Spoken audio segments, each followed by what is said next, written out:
Muito bem, eu estou com a letra, né? Vocês estão com a letra aí na tela. Você está dando para vocês verem aí. Deixa eu ver se eu aumento um pouquinho mais aqui para nós.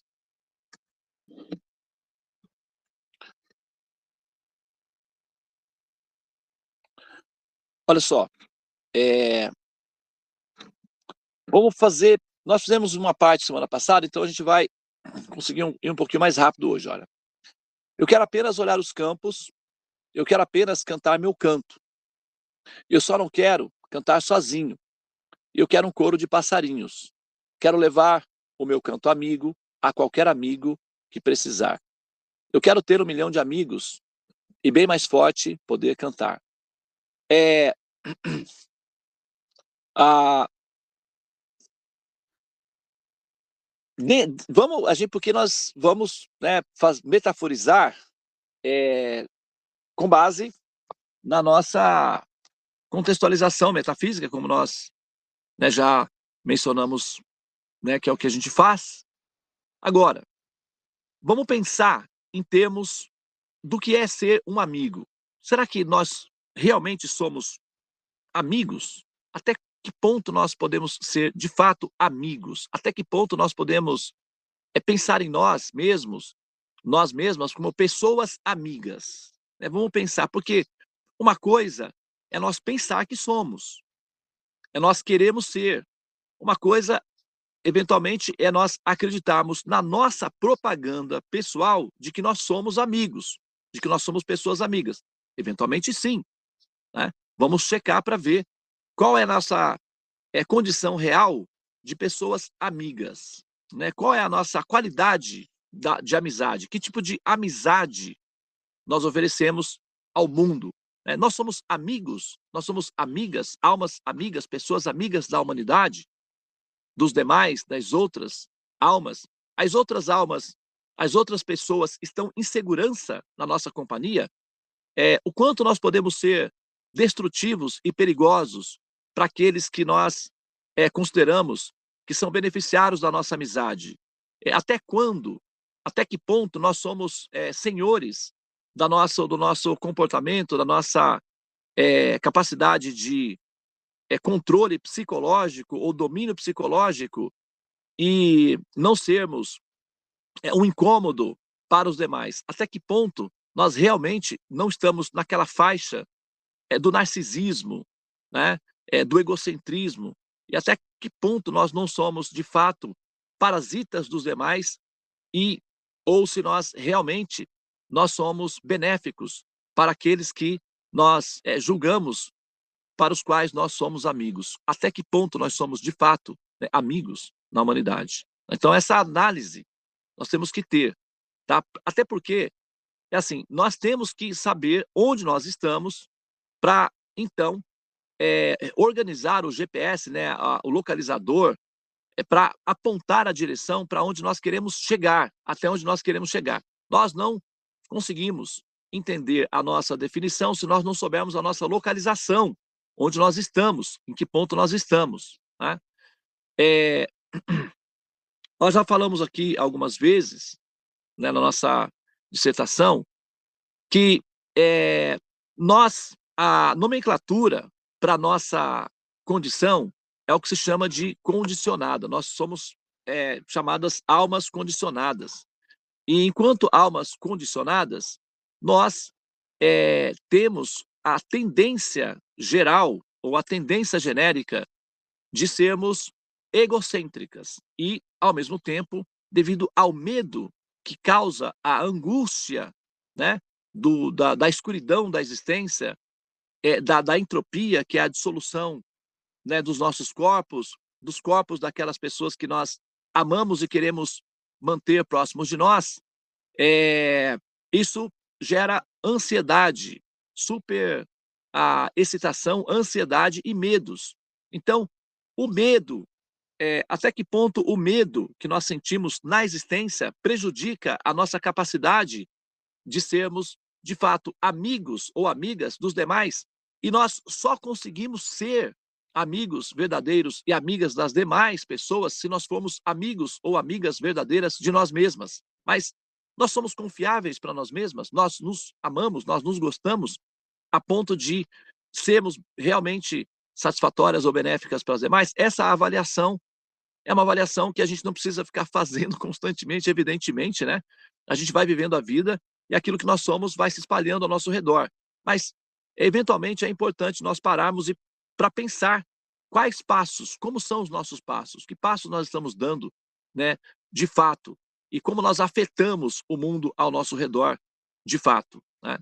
É, a, Tem certas pessoas que, por exemplo, tem certas curiosidades, né, que são, infelizmente, fatos, né, da nossa, né, da nossa história.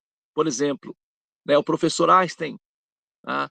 Ele é um amigo da humanidade, um benfeitor da humanidade, mas, infelizmente, ele teve, né, por questões kármicas, um filho com problemas de esquizofrenia, absolutamente incapaz de ser responsável por si mesmo. E naquele período, né, não apenas ele, mas muitos faziam isso, deixavam esses filhos, essas pessoas, hospitalizadas e abandonadas em hospitais. Inclusive, o Hitler, ele aplicou, né, o sistema da solução final e eles enviavam essas pessoas para campos, né, de extermínio e eles eram simplesmente, eles passavam por eutanásia, eles eram eliminados, né? A Itália fazia isso também, né? Muitos países no mundo naquele período faziam isso, pegavam essas pessoas que eram especiais e simplesmente aplicavam sobre elas eutanásia e a ideia era a eugenia, né? A limpeza da raça. A ideia da raça superior não podia ter pessoas com defeitos. Então, essas pessoas eram ou abandonadas em sanatórios para viver uma vida subhumana e eventualmente morrer, né, na indigência, ou então elas eram literalmente eutanasiadas, né, se existe essa palavra, e elas eram mortas voluntariamente pelo governo, né? Ou seja, o governo voluntariamente as eliminava, porque eles consideravam que isso era um custo financeiro para o Estado, manter uma pessoa inoperante, improdutiva, e ao mesmo tempo os genes do defeito poderia se propagar e nós teríamos cada vez mais pessoas com defeitos, então eles tinham essa ideia, né, naquele período.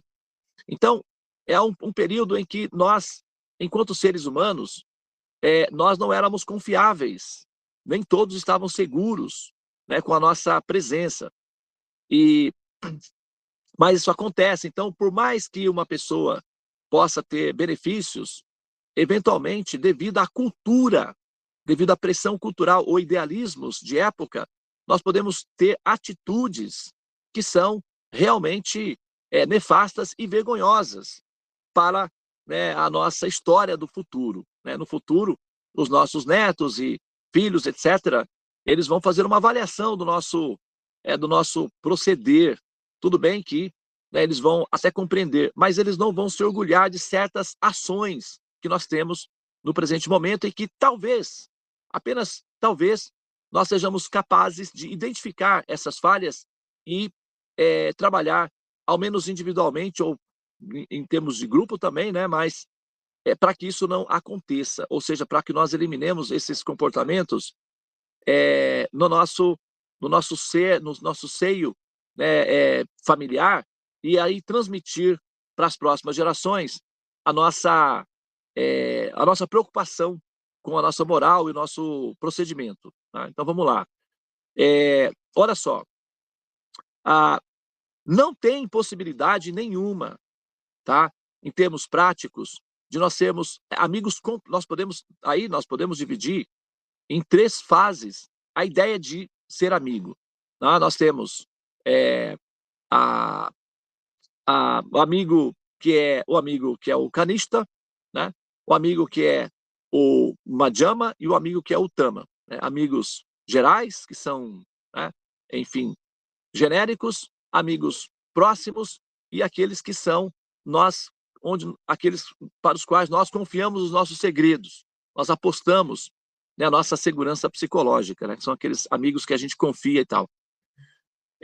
Agora, nós Então, nós não conseguimos, nós não podemos pensar em nós como amigos completos, nem uma mãe, por exemplo, ela também não pode, ela pode até ignorar esse fato, é compreensível, mas ela não, porque ela não pode pensar em si mesma como uma amiga completa de seus filhos, ou não pode pensar em termos do seu amor completo aos seus filhos, assim como que todo amor é maternal, né? Quando nós falamos amizade, amor de amizade, a base do amor é maternal. Todo amor é maternal. Agora, a base é maternal, só que alguns migram para amor romântico, amor fraternal, né? Amor idealístico, etc. Mas todo amor é maternal. Por quê? Todo amor prevê o cuidado com o outro, o acolhimento ao outro, a renúncia de si para o benefício do outro, né? Os amigos não fazem isso, eles não se sacrificam pelo outro, não dão dinheiro, não dão coisas, não interrompem as suas rotinas de vida para ir cuidar de uma outra pessoa, um amigo que está doente, visitar uma pessoa que está presa. Então, quer dizer, isso é cuidado, atenção. E cuidar, ser atencioso com o outro, significa amor de mãe, né? Como nós, por exemplo, nem todos puderam fazer, nem todos conseguiram fazer ou não podiam fazer, mas algumas pessoas saíram daqui, do estado de São Paulo, né, e foram lá para a Bahia para visitar a Tula-se, quando ela estava num período bastante crítico da saúde dela. E agora, nesse momento, por exemplo, tem uma amiga nossa, uma colega nossa, que está lá, que é a Lídia, que foi lá para visitar a Tula-se, né? Então, esses atos de amizade são atos de amor maternal, que é a natureza da mãe, de sacrificar-se a si própria para cuidar daquele que ela ama. Então, todo amor é maternal, e amor de amigo também é maternal, tá? Daí tem essa variação, que é a amizade, onde você pode se divertir e conversar coisas que normalmente nós manteríamos em segredo dos nossos pais ou das nossas mães. Tá? Agora, se nós formos pensar em termos dessa amizade completa, né? A amizade completa necessariamente tem que incluir na operação a consideração de que a outra pessoa é alma. A alma, o conceito de alma, tem que entrar na operação de amizade, na operação de amor. Por quê? Olha só, é, a, a, todo amor é eterno. Não existem amores que se interrompem. Amor, todo amor, amor verdadeiro é sempre eterno. Ele permanece para sempre. Ele fica fazendo parte do ser. A outra pessoa pode até ir embora ou falecer, ou pode haver separações, distanciamentos. Entretanto, amor permanece. Ele pode não ficar atuante, né? Ele pode não ficar operante. Ele pode entrar em modo de stand-by, de hibernação, mas ele não desaparece, tá? Ele não desaparece, assim, basta pequenos movimentos para que ele reapareça, né? Para que ele acenda, para que ele volte a se manifestar novamente. Ele fica lá, em estado de hibernação. Amor verdadeiro nunca é perdido, ele sempre permanece. Então, e assim, apesar de eu ser um apreciador, mas infelizmente, a ideia de o amor, posto que é imortal, infinito enquanto dure, ele tem uma variação que ela não é absoluta, porque o amor ele é sempre infinito e ele sempre dura. Né? Nós podemos vivenciar a infinitude momentânea do amor enquanto ele está manifesto, mas o amor ele é sempre infinito e ele sempre dura para a eternidade. Ele entra em hibernação, mas ele jamais desaparece. É igual a esperança, né? Algumas pessoas vão dizer assim: a esperança é a última que morre. Absolutamente, a esperança não morre, ela entra em hibernação, não existe. A esperança é um atributo da alma. Então, não existe a possibilidade de a esperança morrer, não existe morte para a esperança. A esperança é absoluta, ela é eterna, ela é permanente, ela é constante. Entretanto, ela entra em estado de hibernação. Isso pode ser também, a pessoa fica desesperançada, ela não perdeu a esperança entrou em hibernação. Tá? Felicidade é a mesma coisa. A pessoa pode estar vivendo uma tristeza profunda, tem algumas pessoas até que desistem de viver por conta da tristeza profunda. Mas a felicidade é um princípio da alma, é ananda, é eterna, ela existe, ela está em hibernação.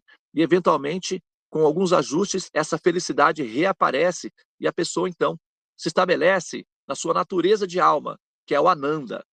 Então, nós, se formos pensar em nós mesmas, enquanto pessoas amigas, nós temos que considerar as outras pessoas como almas, né? Como almas. E nós não podemos ser amigas das pessoas da humanidade enquanto nós causamos violência a essa humanidade, né? A destruição do ecossistema, a violência que nós causamos aos animais, por exemplo, por matá-los e devorá-los cruelmente, assim, com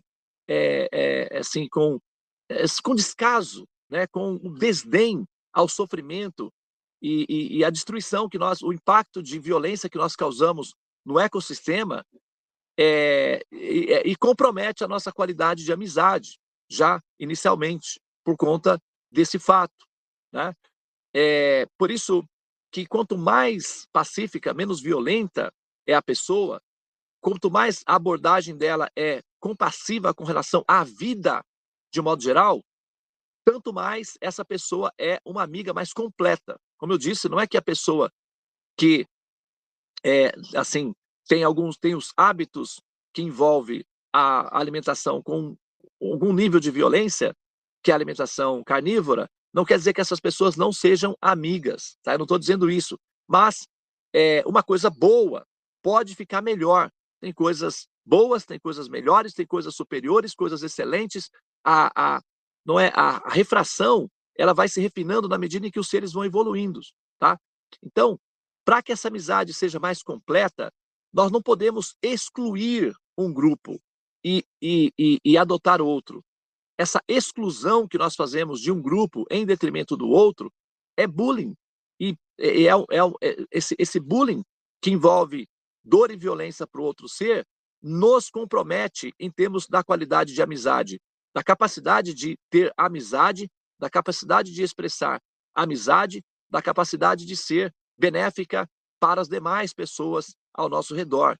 Então, é muito importante que nós ensinemos e que nós pratiquemos nas nossas vidas a alimentação não violenta, a rinça, pacífica, para que a nossa relação de amizade para conosco e para com as outras não seja separatista, ou seja, nós somos amigos da raça humana, mas não somos amigos das outras raças, porque as outras raças são os nossos escravos para nossa prazer da língua e da nossa degustação.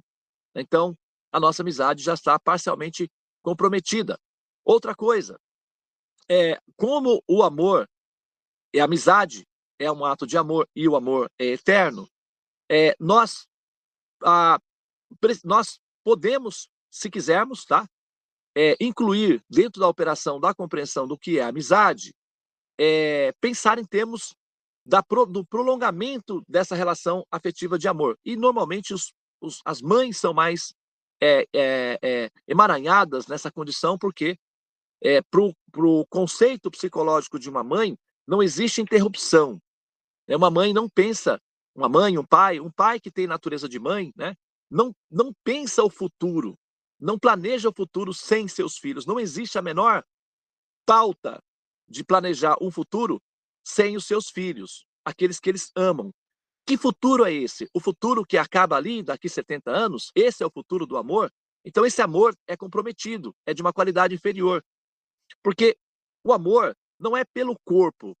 O corpo faz parte do conjunto do amor. O amor é pela alma. E a alma é eterna.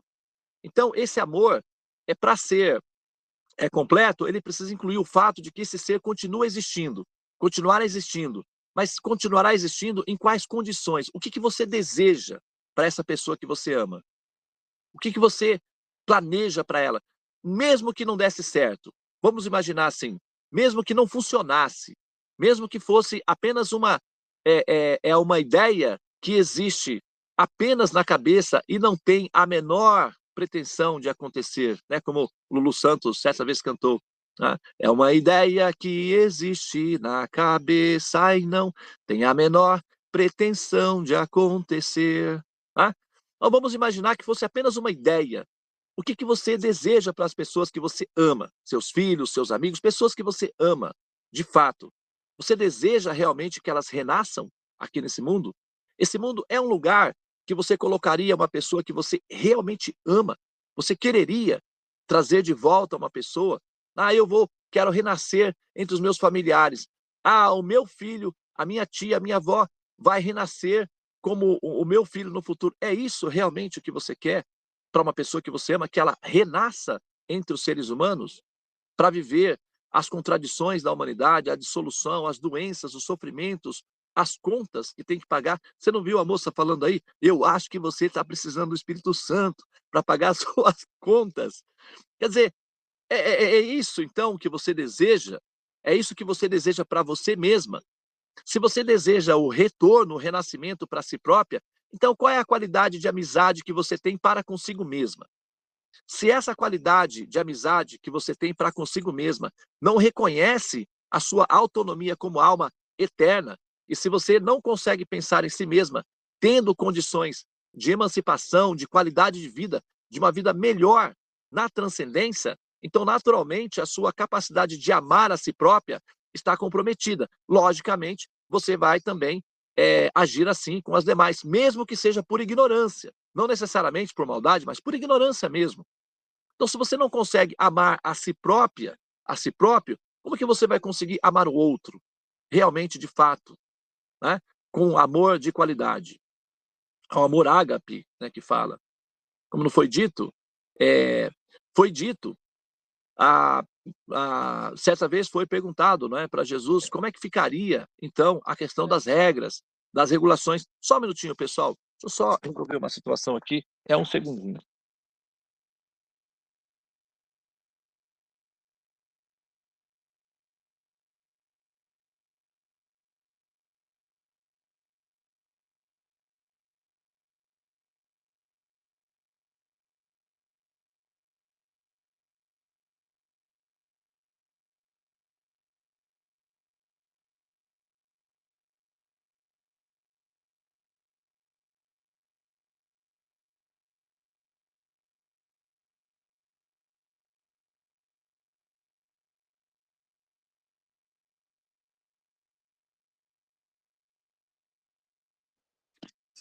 Muito bem, pessoal. Fui dar assistência aqui para os nossos hóspedes. Tom, continua aí na tela aí, tá ouvindo? Vive? Sim, tá ouvindo. Ótimo. Então, olha só.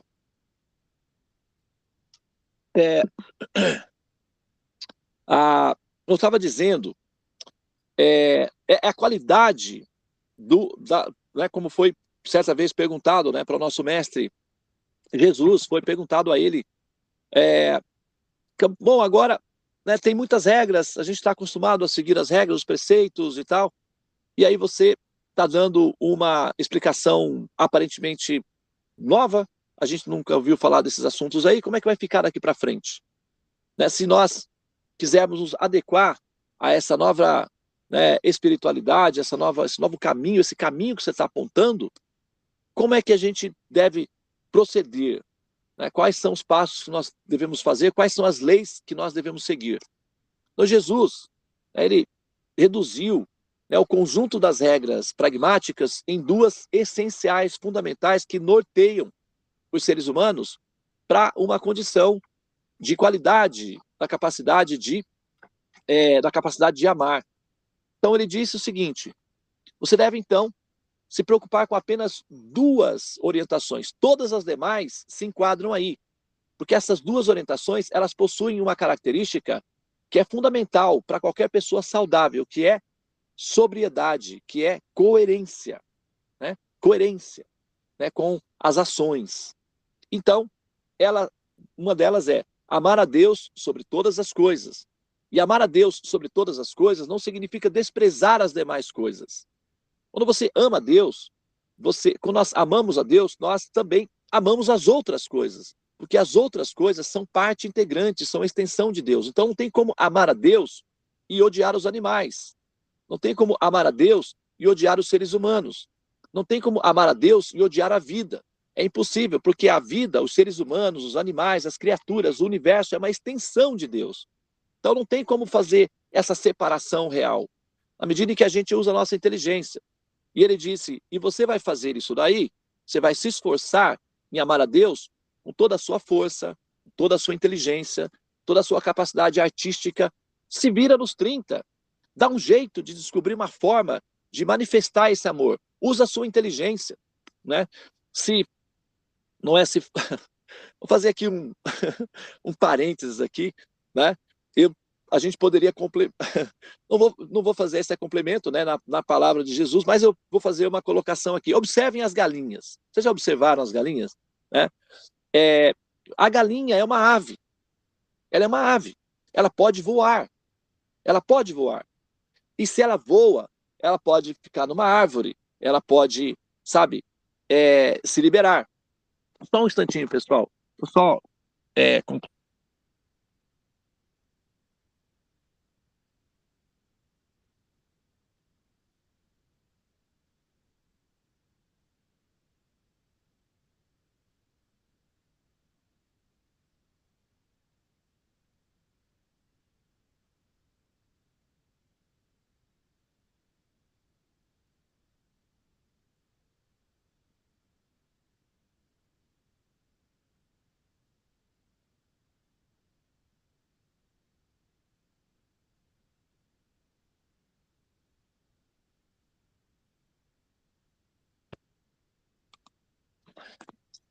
então, pessoal, desculpa aí mais uma vez, tá? Prosseguindo. Olha só, a, as galinhas, elas têm asas, mas devido ao comodismo, devido à adaptação, à falta de interesse, devido à preguiça, vamos dizer assim, preguiça mesmo, a letargia, embora elas tenham asas e possam voar, elas se transformaram no principal petisco de todos os outros.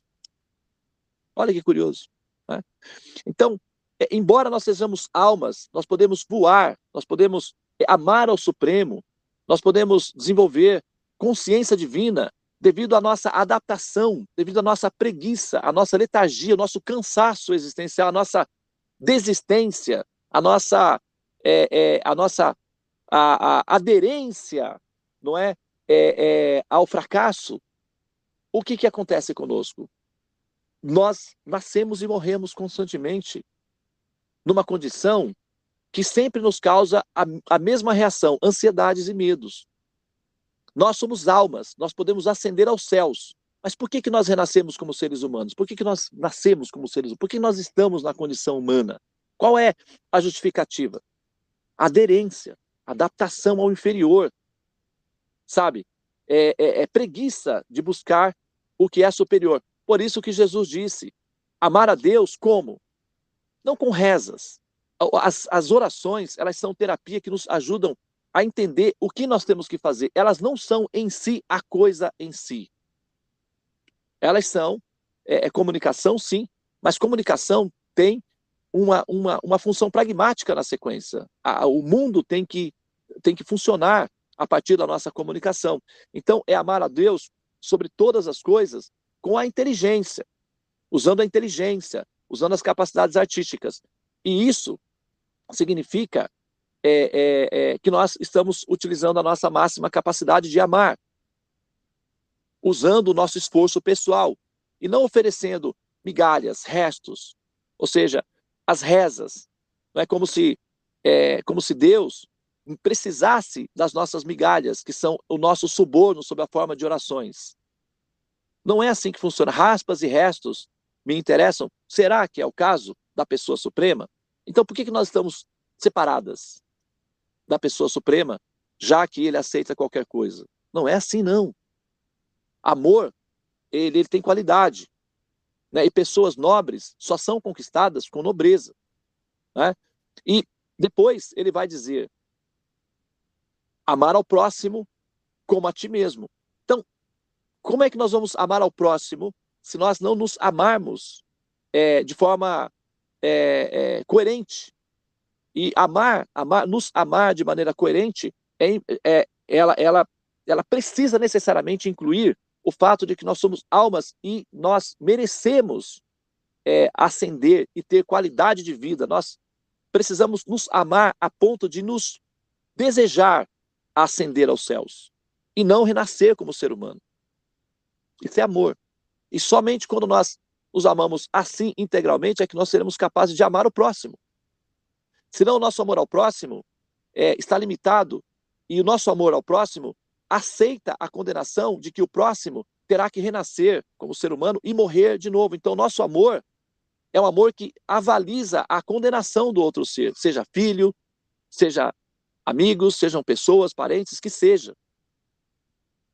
Por isso que os conhecimentos védicos vão enfatizar para que nós coloquemos na nossa pauta de compreensão que nós somos almas e não corpos, não os corpos que nós vivemos, que nós estamos. E viver coerentemente com esse fato, de que nós somos almas e não os corpos. Isso é amor verdadeiro. Então, se nós quisermos considerar essa fala aqui, eu quero ter 1 milhão de amigos e bem mais forte poder cantar, né? E eu quero, né, levar o meu canto amigo a qualquer amigo que precisar. Qual amigo que precisa? Todas as pessoas que nascem como seres humanos, elas precisam. Elas estão empobrecidas. Os corpos delas demonstram que elas estão sofrendo. Elas estão empobrecidas. E essa pessoa amiga, que a proposta aqui é um canto libertador, que traz felicidade, que traz alegria, que traz paz. Esse canto libertador, em absoluto, necessariamente precisa, né, de metafísica, que significa a compreensão da alma em si. Eu quero apenas um vento forte, né, levar meu barco num rumo norte, ou seja, eu quero ter uma bússola, eu quero saber para onde que eu estou indo, eu preciso de um norte. Uma pessoa sem o norte fica à deriva. Ela fica girando ao redor de si própria, ela fica à deriva e girando em círculos. Como que chama na vida real, em termos de longo prazo, esse processo de viver à deriva? Nascer, renascer, morrer e condenar aqueles que estão com você a esse mesmo destino inferior. É preciso de um norte. Eu quero apenas um vento forte. Aí ele está pedindo. Eu tenho amor no coração, eu quero espalhar esse amor, mas eu preciso de um norte. Eu não sei para onde eu estou indo. Eu quero um vento forte, uma orientação, um mestre, sabedoria. Eu quero saber para onde eu estou indo. E ensinar outros que esse caminho é o caminho seguro, feliz, que nos, enfim, nos protege definitivamente, não momentaneamente. Né, por alguns anos, 70, 100 anos de felicidade, depois renasce, para recomeçar a luta novamente. Não, permanência. Um vento forte é um vento que leva até o destino final, não para no meio do caminho. Tá? É por isso que o canto do Mahamantra é a metáfora ou analogia desse canto que o Mahamantra produz, o som dos santos nomes do Senhor Supremo, é esse vento forte que tem o norte. Não é só um vento forte. Um vento forte pode ser um tornado, um redemoinho, tá? Mas um vento forte com o norte, com o objetivo a ser alcançado.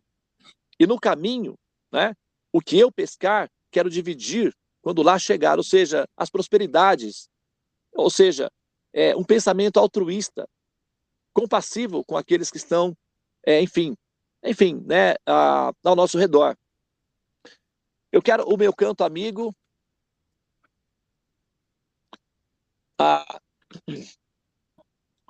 eu quero levar o meu canto amigo a qualquer amigo que precisar. Eu quero ter 1 milhão de amigos, ok? Eu quero crer na paz do futuro. Eu quero ter um quintal sem muro. Ou seja, como nós falamos lá atrás, não tem como nós termos um quintal sem muro enquanto nós enquanto nós tivermos o conceito de separatismos. Eu sou homem, eu sou mulher, eu sou brasileiro, eu sou indiano, eu sou americano, eu sou russo, eu sou homem, aquele animal, porque eu sou homem, tenho mais força, posso matar e devorar aquele outro ser, posso escravizar essa nação, posso fazer isso sem, né, risco para mim.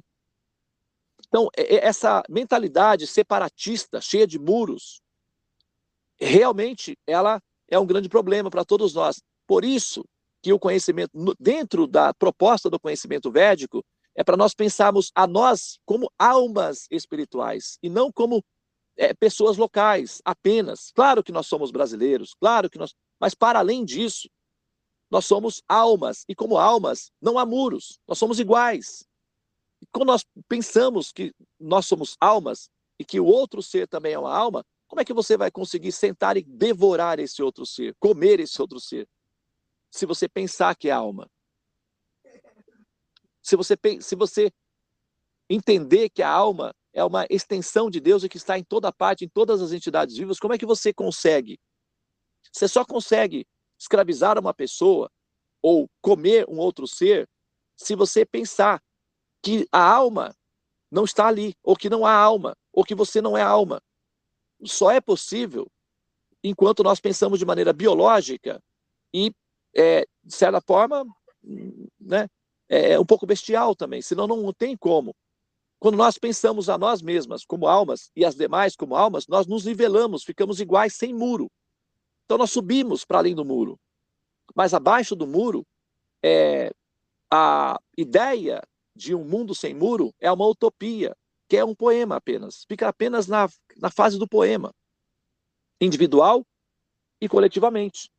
E se nós tivermos a coerência ensinada por Jesus, nós vamos ter que ir para além do poema, para colocar em prática nas nossas vidas o fato de que nós somos almas e exercitar isso com razão de ser, com inteligência, que é o que nós podemos fazer, porque a nossa inteligência, ela tem essa função, alcançar os muros, superar os muros altos da ignorância que nos prendem dentro dessa cela dos renascimentos e mortes.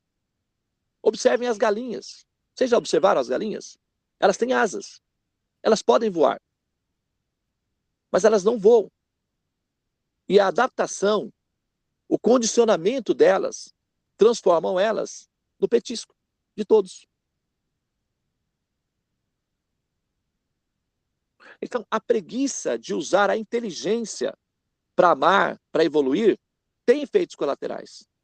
Chama-se samsara. Renascer constantemente na forma humana, que não é vantajosa. Não é? Quero meu filho pisando firme, cantando alto, sorrindo livre. Quero levar o meu canto amigo, a qualquer amigo que precisar. Eu quero o amor decidindo a vida, sentir a força da mão amiga. Então, para o amor decidir a vida, nós temos que admitir a vida em toda parte, e não apenas no ser humano em si.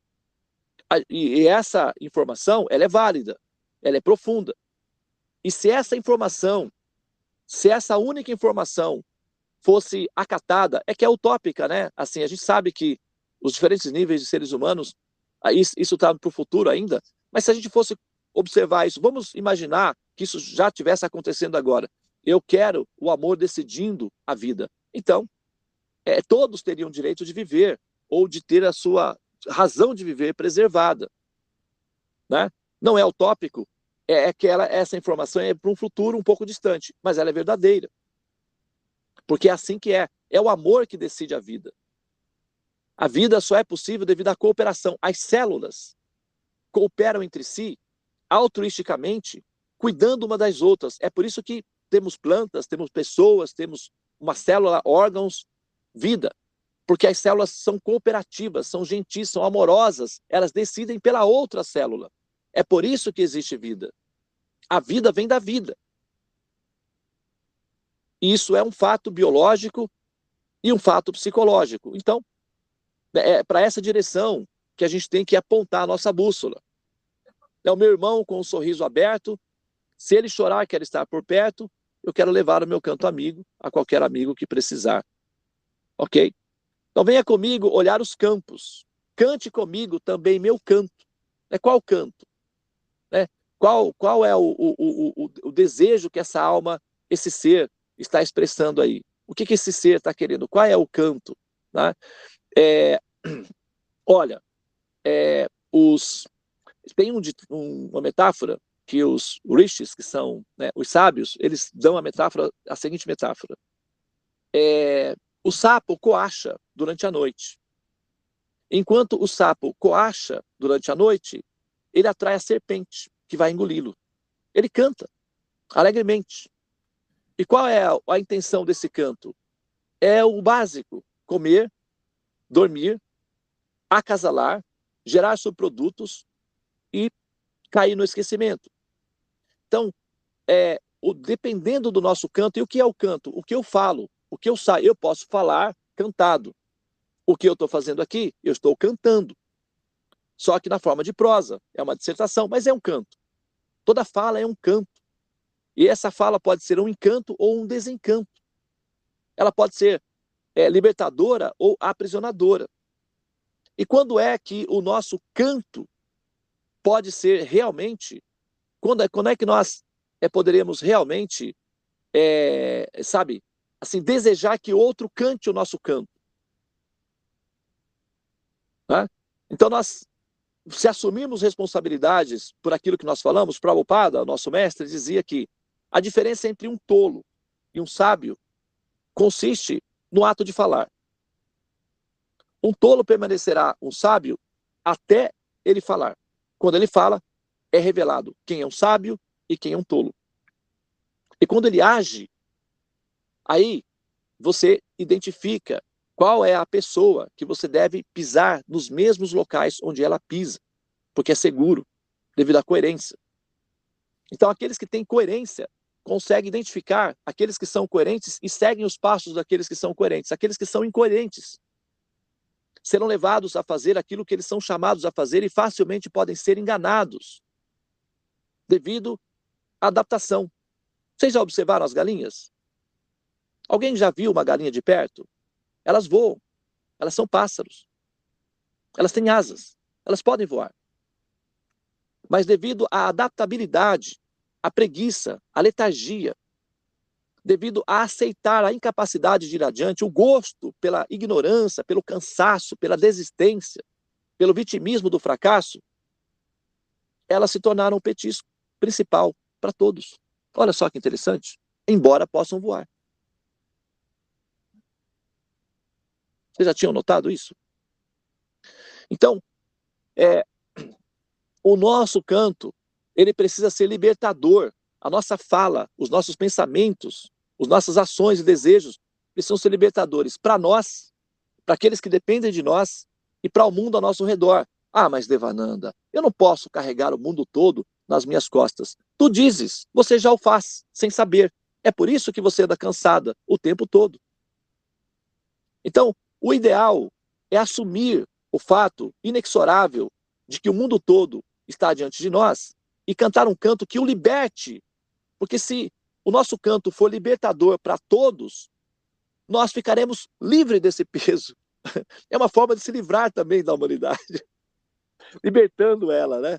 Às vezes, eu tenho um amigo meu, que é muito, assim, curioso, né? Engraçado ele fala assim, ó, cara, se eu fosse, porque ele faz parte desse grupo de Red Pills, né, de homens contra mulheres, essas coisas aí que o pessoal fala que não quer casar. Tem um grupo de homens que não, assim, tem né, essa posição aí, né? E ele falou para mim assim, olha, as feministas, eu acho que elas, assim, se elas fossem realmente inteligentes, o que elas desejariam para nós, os homens? Que nós fôssemos para o céu. E não querer nos cortar a cabeça. É só elas irem para a igreja, rezarem para que nós, homens, vamos para o céu. Elas vão ficar livres de nós para sempre. Né? E eu não vou falar isso aqui, porque tem umas mulheres aqui, essa parte eu vou ficar quieto. Algumas pessoas que me conhecem pessoalmente conhecem a outra parte da história, que é mas essa parte eu não vou falar aqui, tá? Mas assim, a melhor forma de nós nos livrarmos das pessoas que nós não, devido à nossa misoginia, ou porque são pessoas, né, tipo baixo astral mesmo, é realmente orar e desejar que elas ascendam, que elas vão para o céu, porque é um peso a menos na humanidade. E não orar para que elas vão para o inferno, porque depois elas voltam para cá. E aí voltam infernizadas, pior ainda do que elas saíram. É igual cadeia, né? A pessoa vai para a prisão, aí aprende lá um monte de truque novo, quando sai de lá, coloca em prática, né, os truques. Então, quer dizer, não, o ideal é nós cantarmos um canto libertador para que as pessoas, as almas, possam ascender. E somente assim você vai se libertar delas. Do contrário, elas vão continuar sendo um peso sobre você. Talvez você não sabia disso, né? Mas isso é um fato, ok? Então, se você quer ter paz, liberte-se daqueles que causam peso sobre você. Ou seja, cante um canto que os liberte. Aí eles vão se tornar autolimpantes, coerentes, conscientes, independentes, e você não terá mais esse peso sobre você. Às vezes eu falo para os meus alunos, para minhas alunas, que a minha intenção não é ter discípulos, seguidores. Discípulos e seguidores são um peso para ser carregado. Nós carregamos porque é responsabilidade moral perante Deus, mas não que nós queremos ou gostamos. Melhor que ter discípulos e seguidores é ter amigos, pensadores, independentes, capazes de pensar por si mesmos, cooperadores. Porque aí essas pessoas, elas não precisam ser carregadas. Elas se tornam independentes e elas te ajudam a mover a máquina para frente. Agora, eventualmente, nós aceitamos discípulos, aceitamos seguidores para o bem-estar deles, como parte da nossa responsabilidade moral perante Deus para orientá-los. Mas melhor que ter discípulos e seguidores é ter pensadores como amigos. É mais leve, é mais inteligente. Para isso é preciso um canto que liberte o ser. Eu só não quero cantar sozinho, né? Porque a felicidade ela não é possível sozinha. Ninguém consegue ser feliz sozinho, realmente. Sempre que uma pessoa é feliz, ela quer amigos. Olha o caso do Buda, o Siddhartha Gautama. O caso de Jesus, por exemplo. Ele já estava bem com ele mesmo. Mas assim que ele, né, assume a responsabilidade, ele vai buscar o quê? Filhinhos. O Buda estava meditando, encontrou a iluminação, a felicidade. O que ele fez logo na sequência? Arranjou problema. Foi procurar filhinhos, discípulos. Então, ninguém consegue ser feliz sozinho. Ninguém consegue desfrutar da prosperidade sozinho. Sempre que a pessoa é próspera, realmente feliz, ela necessariamente ela quer espalhar isso ao redor. É uma consequência natural. Eu quero um coro de passarinhos, quero levar o meu canto amigo a qualquer amigo que precisar. Eu quero ter 1 milhão de amigos e bem mais forte poder cantar. 1 milhão de amigos, né, com um canto forte libertador. É essa exatamente, né, a proposta. Ela foi composta, né, pelo Erasmo Carlos e o Roberto Carlos, os dois amigos aí. E é um download, né? É uma canção que tem muito mais profundidade do que, assim, a aparência dela, né? Ela tem mais, esse aspecto metafísico da canção, quando a gente consegue conciliar esses dois fatores aí, a gente tem uma ascensão da própria canção, a gente tem uma atualização da nossa própria condição como seres. E aí está, né, a nossa interpretação para essa canção, e ela reflete exatamente o nosso idealismo de grupo aqui da nossa comunidade, né? Da Sala dos Mantras, do grupo dos Buscadores do Infinito, da comunidade Seva, né? Da nossa família aí, a família Seva. A gente tem algumas novidades que vão acontecer mais para frente, mas a princípio, se você quer pensar em termos de comunidade, você está numa comunidade que é a Seva. Por que eu estou aí nessa comunidade Seva? Qual é a motivação? O que justifica eu estar aí? Eu quero ter 1 milhão de amigos e bem mais forte poder cantar. Aí está, né? O que justifica o fato de nós estarmos unificadas nesse lugar comum, tá bem? Muito bem, então eu vou pausar aqui, tá? Muito obrigado pela atenção de vocês. Eu agora vou dar atenção aqui aos nossos hóspedes, que eles estão aqui igual passarinhos no galho esperando o momento de ir até os grãozinhos. Na verdade, a gente vai tomar o café da manhã agora. Tá? Eu quero agradecer a todos vocês aí, todas vocês na Sala dos Mantras, nessa associação auspiciosa, e a gente vai seguir então com o nosso dia aí. Se alguém quiser fazer algum comentário, alguma pergunta, né, nós vamos estar então à disposição, tá bem?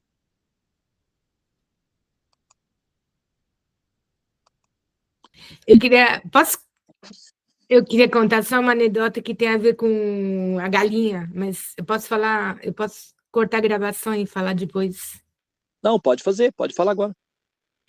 Eu morei nessa Ilha da Reunião, perto da África, né, uma ilha francesa, e o emblema da ilha era um pássaro que se chamava Dodô, mas era um pássaro muito pesado, parecia, né, uma galinha. Era assim, bico grande, até o nome da cerveja local é Dodô. E ele era tão. Dodô quer dizer, é uma abreviação de dormir, Dodô. Né? As mães para as crianças lá fora falam, vai fazer Dodô. E todo mundo comeu. Dormir é abreviação para dormir. É Dodô, faz Dodô, vai dormir, vai fazer Dodô. E ele era tão pesado, tão preguiçoso, que todo mundo comeu o Dodô e não tem mais, foi em extinção. Pobrezinho. Acabou. O Dodô foi para o Dodô eterno, não tem mais. Pois é. Eles estão tentando ressuscitar ele. Eles estão tentando fazer cruzamentos genéticos e tal, para trazer de volta. Você ouviu falar? Você ouviu falar? Os cientistas estão trabalhando para tentar reviver, né, trazer de volta o Dodô. Que bom. Bom, então, tá aí, né? Infelizmente, o que justificou justamente o fato de o Dodô entrar em extinção é a ignorância, a nossa ignorância da interpretação que nós fazemos de que apenas nós somos almas e que apenas nós temos o direito à vida. Né? E que essas criaturas, as outras criaturas que não têm voz para se autodefender, elas estão à nossa disposição e, devido à incapacidade delas de defesa, nós abusamos do nosso poder, aplicando sobre elas violência, matando-as e devorando-as, até que elas entrem em extinção. Isso significa o quê? É um ato cancerígeno, né? Porque é isso que as células cancerígenas fazem com o corpo. Elas ficam egocêntricas, não querem cooperar com as demais, porque elas querem ficarem permanentes. O resultado é que elas matam o corpo todo. Se nós continuarmos fazendo o que nós fizemos com os dodôs, para nós será um dodói, porque nós seremos os próximos, porque em algum momento chega a nossa vez. Né? Então, realmente, a gente tem que parar para pensar e nós não devemos desistir de continuar falando, porque vai que, eventualmente, isso entra na cabeça da pessoa e ela pensa, poxa, realmente, né? Eu posso fazer isso por mim e pelos demais. Por que eu preciso ser assim tão agressivo? Por que eu tenho que ser parte do processo que agride a humanidade? Por que eu não posso ser parte do processo que cura a humanidade? Por que eu tenho que devorar, matar, sangrar, né, os outros seres? Eu preciso realmente disso? Aqueles que não fazem isso morrem? Parece que não. Eles estão vivendo, falando, andando por aí. Então, quer dizer, é possível. Sim, é possível. Eu quero um vento forte com o norte. Não um vento forte à deriva. Um vento forte com o norte, com o objetivo. Conhecimento liberta. Foi assim que foi dito. Conhecereis a verdade e a verdade vos libertará. É isso que não é ser uma pessoa alegre, divertida, amistosa, sociável, né?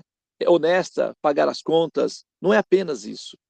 Isso nos tornam seres humanos chamados civilizados. Mas o que nos torna seres humanos transcendentes é ir além daquilo que nos pedem. Ou seja, olhar o futuro, um vento forte que aponta o norte. O nosso destino não é ser humanos. Ser humanos é uma fase necessária, porém não é a parte final do nosso processo de existir. Há outras formas mais interessantes de viver e de existir. Há outros corpos melhores que os corpos humanos. Os corpos humanos são destinados apenas àquelas almas que ainda mantém um alto índice de avareza no coração, um alto índice de violência no coração. Então, almas com altos índices de avareza, de letargia e de violência nascem como seres humanos. Não é legal. Não combina conosco. Somos almas. E isso não combina. Então, temos que admitir que somos almas e simplesmente sair. E para isso, é preciso tomar a atitude daquele que quer sair. Esse é o fato. Não há outro caminho. Qualquer outra criação mental, qualquer outra justificativa mental é apenas adaptação. Olhem para as galinhas. Vocês já viram galinhas? Alguém teve já contato direto com galinhas? Porque tem pessoas que moram nas cidades, nunca nem viu uma galinha. Mas, de um modo geral, as galinhas, elas fazem parte da nossa convivência. Elas são aves. Elas podem voar. Elas têm asas. Mas devido às adaptações, à letargia, ao comodismo e às facilidades aparentes, elas se tornam o petisco. Elas são necessárias na humanidade. Porque na fase de adaptação, de evolução, as almas são violentas e precisam comer. Então elas são oferecidas como alimentos. Mas, do ponto de vista de metáforas, elas são aves. Do ponto de vista de metáfora, nós somos almas. E por que nós nascemos como humanos?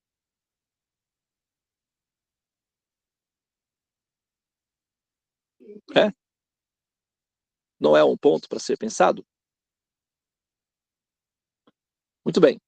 Então vamos finalizar aqui. Muito obrigado pela atenção de todos vocês. Mais uma vez, tenham todos um excelente dia. E logo mais à noite nós nos vemos na sala dos mantras. Eu vou acender o fogo aqui, tá? A nossa fogueira aqui, ela é sagrada. E à noite, durante a sala dos mantras, ela será acesa. Hoje é sábado, né? Eu sei que nós estamos no inverno, né? Então, a tendência é uma certa evasão, né, do nosso sadhana, do nosso dos nossos cuidados pessoais.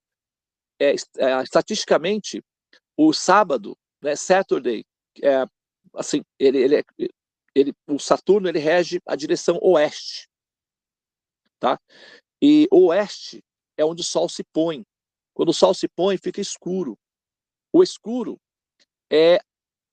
todos têm medo do escuro. O escuro produz medo, né? Produz, assusta os seres. A sombra, a terra esfria, as pessoas morrem devido ao frio. No frio, ocorrem muitos problemas de aneurismas, AVCs, ataques de coração. E aí o que acontece? Porque as veias, elas se fecham, porque a terra esfria. Ocorre menos oxigenação e muitas pessoas morrem de mal do coração, mal súbito do coração e problemas com AVC, porque a terra esfria, né? Então, assim, a tendência de morrer aumenta nos sábados e domingos. No sábado é o pico, né? O Centro de Valorização da Vida, o CVV, aumenta o contingente de voluntários, porque aumenta em 35% o índice de desistência à vida nos sábados, à noite e no domingo. Aumenta o pico, para 35%. Então, vocês podem observar que a tendência é uma queda no final, né? Assim, quando o sol está se pondo, a escuridão está chegando, as pessoas aderem ao medo e à desistência. Então, para aqueles que entendem o que estão fazendo, a sugestão é mantenha os passos acompanhando o vento forte que aponta para o norte. Não se renda ao comodismo e à letargia. Observem as galinhas, elas têm asas, elas podem voar, mas elas se adaptam. E isso é um problema para elas. Ok? Muito bem. Hare Krishna, Krishna Krishna, Hare Hare, Hare Rama, Rama Rama, Hare Hare.